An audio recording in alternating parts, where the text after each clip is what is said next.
శౌర్య రా. శౌర్య రాదు. నా నమ్మకాన్ని నిలబెట్టుకోవాలంటే తనని తీసుకువెళ్ళాలి.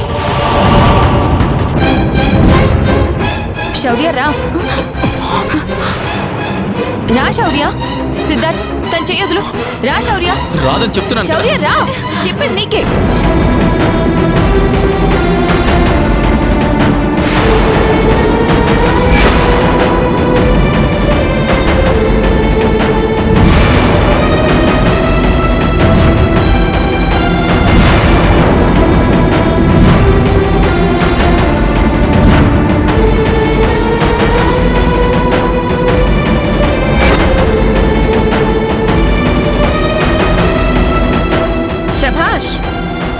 ఏర్పాట్లన్నీ ఘనంగా చేసినట్టున్నారుగా, ఇంకెందుకు ఆలస్యం, పెళ్లి చేసేయి.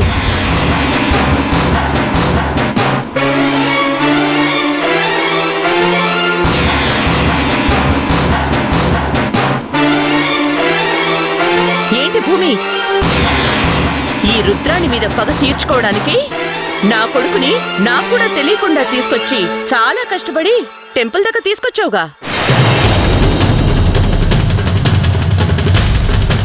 బాగా మేనేజ్ చేసావు. ఇంకెందుకు ఆలస్యం, మండపం రెడీ, పూజారి కూడా సిద్ధంగా ఉండే ఉంటాడు.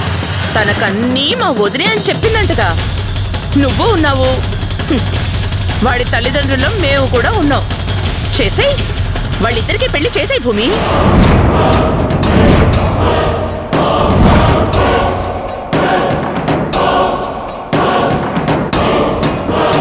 ఒక్కటి గుర్తుపెట్టుకో, వాడు దాని మెడలో తాళి కట్టే క్షణం ముందైనా నీ శవాన్ని నా కళ్ళారా చూస్తాను.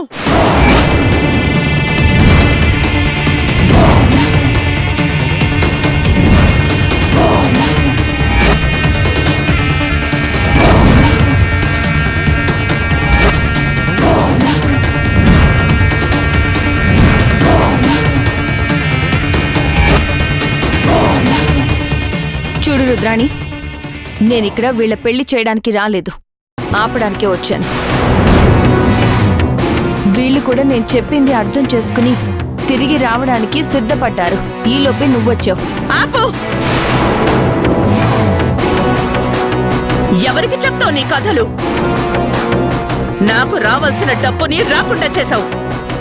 ఒక రోజంతా స్టేషన్లో ఉండేలా చేశావు.